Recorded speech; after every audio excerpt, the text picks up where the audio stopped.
Question number 1. The amount of charge passed in time t through a cross section of wire is q equals to at square plus bt plus c. First part है इसमें right the dimensional फॉर्मूले for a b and सी. तो charge जो हमें दिया हुआ है वो है q equals to a t square plus b t plus c. Dimensional analysis से हमें ये पता चलता है कि जिन क्वांटिटीज़ को ऐड या सब्ट्रैक्ट करते हैं या फिर इक्वेट करते हैं तो उन सब की डायमेंशंस सेम होनी चाहिए. तो यहाँ से हमें पता चलेगा कि लेफ़्ट हैंड साइड में जो चार्ज की डायमेंशंस हैं वो सेम हो जाएंगी ए टी स्क्वायर की डायमेंशंस के, as well as b t की डायमेंशंस भी वही होनी चाहिए एंड सी की डायमेंशंस भी सेम होनी चाहिए. तो यहाँ से हम बोल सकते हैं कि जो सी की डायमेंशंस हैं वो चार्ज की डायमेंशंस हो जाएंगी, जिसको हम करंट इनटू टाइम की डायमेंशंस लिख सकते हैं. तो ये डायमेंशंस आ जाएंगी ए टी. सिमिलरली जब बी टी की डायमेंशंस की बात की जाएगी तो बी टी की जो डायमेंशंस हैं वो भी चार्ज की डायमेंशंस के इक्वल हो जाएंगी. तो बी की जो डायमेंशंस आ जाएंगी वो हो जाएगी ए. सिमिलरली जो ए टी स्क्वायर की डायमेंशंस हैं वो भी चार्ज की डायमेंशंस के इक्वल हो जाएंगी. तो यहाँ से बोला जा सकता है कि जो ए की डायमेंशंस हो जाएंगी वो है ए टी माइनस वन. इस क्वेश्चन का सेकंड पार्ट जो है इसमें हमसे पूछा गया if numerical value of a b and c are 5, 3 एंड 1 respectively in SI units, find the value of current at 5 seconds. हम ये जानते हैं कि जो करंट है ये rate of flow of charge है, जिसको हम mathematically d q by d t लिख सकते हैं. तो यहाँ जो करंट आएगा इस एक्सप्रेशन का डिफरेंशिएशन करने पर हमें पता चलेगा कि ये हो जाएगा 280 प्लस बी. जब हम ए बी एंड टी जो कि 5 सेकेंड्स है उसकी वैल्यूज़ पुट करते हैं तो हमारे पास करंट की जो वैल्यू आ जाएगी वो हो जाएगी 53 ampere. Question number 2. An electron gun emits 2 into 10 raised to power 16 electrons per second. What electric current does this correspond to? हम ये जानते हैं कि जो करंट हो जाएगा वो total charge per unit time होगा. यहाँ 1 सेकेंड के टाइम में आपसे बोला गया है कि 2 into 10 raised to power 16 electrons पास हो रहे हैं और हर एक इलेक्ट्रॉन का जो चार्ज है वो हम जानते हैं 1.6 into 10 raise to power minus 19 हो जाएगा. तो जो टोटल चार्ज आ जाएगा वो 1.6 into 10 raise to power minus 19 into number of electrons per second होगा, जिसको हम यहाँ करंट बोल देंगे. तो इसको सॉल्व करते हैं तो ये वैल्यू आ जाएगी 3.2 into 10 raise to power minus 3 ampere. Question number 3. The electric current existing in a discharge tube is 2 microampere. How much charge is transferred across a cross section of the tube in 5 minutes? तो हम जानते हैं कि जो current होता है वो delta Q by delta T हो जाएगा. और अगर हमसे चार्ज पे चर्चा करें तो चार्ज को लिख सकते हैं करंट इनटू टाइम. अब इस सिचुएशन में हमसे यही पूछा गया कि चार्ज कितना फ़्लो हो रहा है जब करंट 2 माइक्रो एम्पियर दिया हुआ है. तो करंट है 2 into 10 raise to power minus 6 ampere और टाइम जो है वो 5 मिनट से इसको सेकंड्स में कन्वर्ट करेंगे तो 5 इंटू 60 लिखेंगे. तो हमारे पास टोटल चार्ज जो इस गिवन टाइम में फ़्लो होके जा रहा है उसकी वैल्यू आ जाएगी 6 into 10 raise to power minus 4 coulomb. Question number 4.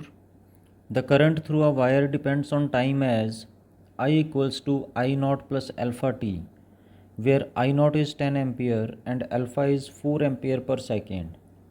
Find the charge crossed through a section of wire in 10 seconds. जो करंट हमें गिवन है वो है I naught plus alpha T और हमसे चार्ज की कैलकुलेशन करवाना चाहता है. तो इस करंट को हम लिख सकते हैं rate of flow of charge which is d q by d t. इसको सॉल्व करके हम ऐसा लिख सकते हैं कि d q equals to I naught alpha t d t. दोनों साइड अगर हम इंटीग्रेट करते हैं तो इंटीग्रेशन डी क्यू आ जाएगा हमारे पास integration of I naught plus alpha t d t. देखिए t इक्वल्स टू 0 पर यहाँ कोई चार्ज अगर क्रॉस नहीं कर रहा है तो हम ये मान के चलेंगे कि t टाइम में जब टोटल चार्ज q क्रॉस करके गया होगा तो उस q की वैल्यू हो जाएगी I naught t plus alpha t square by 2। अब जैसा क्वेश्चन में डाटा गिवन है कि आई नॉट इज़ 10 और हमसे 10 सेकेंड्स में ही ये पूछ रहा है कितना चार्ज फ्लो हुआ है। अल्फ़ा की वैल्यू गिवन है, जैसे इन वैल्यूज़ को पुट करके हम सॉल्व करेंगे तो चार्ज की वैल्यू आ जाएगी 300 coulomb. Question number 5, a current of 1 ampere exists in a copper wire of cross section 1 millimetre square. Assuming 1 free electron per atom, calculate the drift speed of free electrons in the wire. The density of copper is 9000 kg per meter cube. तो इस question को solve करने के लिए जो हम relation use करने वाले हैं वो आ जाएगा current I equals to drift velocity into electron का charge into n into A, where n is number of free electrons per unit volume and जो ए है ये क्रॉस सेक्शन एरिया हो जाएगा। तो सपोज़ हमारे पास कोई एक वायर है, कॉपर से बनी हुई है और हम इसकी एल लेंथ कंसिडर करते हुए इसमें number of free electrons calculate कर लेते हैं। अगर हमें number of free electrons per unit volume पता चल जाएगा तो फिर हम इस गिवन रिलेशन का यूज़ करते हुए ड्रिफ्ट वेलोसिटी कैलकुलेट कर सकते हैं। देखिए हम ये जानते हैं कि जो कॉपर है इसका 1 मोल अमाउंट का जो मास है वो 63.5 ग्राम है। लेट 1 मोल ऑफ कॉपर, इसका जो मास आ जाएगा वो सपोज़ हम एक बार के लिए m0 लिख लेते हैं। तो इस m0 मास में Na which is 6.02 into 10⁻23 atoms इसमें मौजूद होंगे। पर यूनिट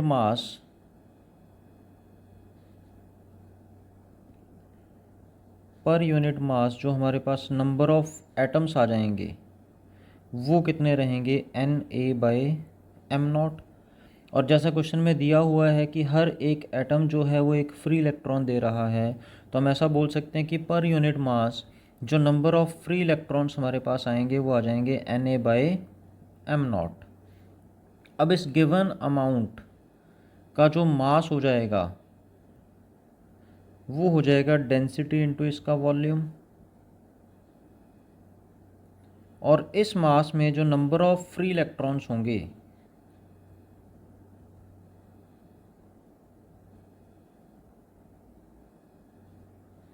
वो हमारे पास आ जाएंगे Na/m0 इंटू ये वाला गिवन मास। तो यहाँ से हम बोल सकते हैं कि number of free electrons per unit volume जो हो जाएंगे वो हो जाएंगे Na/m0 ρAL, और यूनिट या जो गिवन वॉल्यूम है वो आ जाएगा A इंटू एल। तो हमारे पास number of free electrons per unit volume आ जाएंगे Na/m0 इंटू डेंसिटी। अब इस रिलेशन का हम यूज़ करेंगे जो given equation I equals to drift velocity into ENA है। तो ड्रिफ्ट वेलोसिटी जो आ जाएगी हमारे पास वो हो जाएगी I/ENA।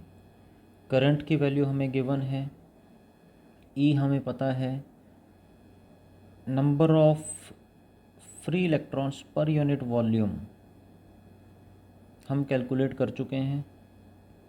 तो इन द एंड हमारे पास जो ड्रिफ्ट वेलोसिटी आ जाएगी वो आ जाएगी I/m0/ENA रो इंटू ए। यहाँ हम वैल्यूज़ पुट कर लेंगे। करंट हमें गिवन है 1 एम्पियर, m0 जो है इसका 1 मोल अमाउंट का मास 63.5 ग्राम है, इसको किलोग्राम में कन्वर्ट किया। डेंसिटी हमें गिवन है 9000 kg पर मीटर क्यूब। Na है 6.02 इंटू 10⁻23। ई जो आ जाएगा ये होगा 1.6 इंटू 10⁻⁻19 एंड जो क्रॉस सेक्शन एरिया हमें गिवन है वो है 1 mm² which is 1 into 10⁻⁻6 metre square. तो जैसे ही हम इन वैल्यूज़ को सॉल्व करेंगे तो जो ड्रिफ्ट वेलोसिटी हमारे पास आ जाएगी वो होगी 0.074 मिलीमीटर पर सेकेंड।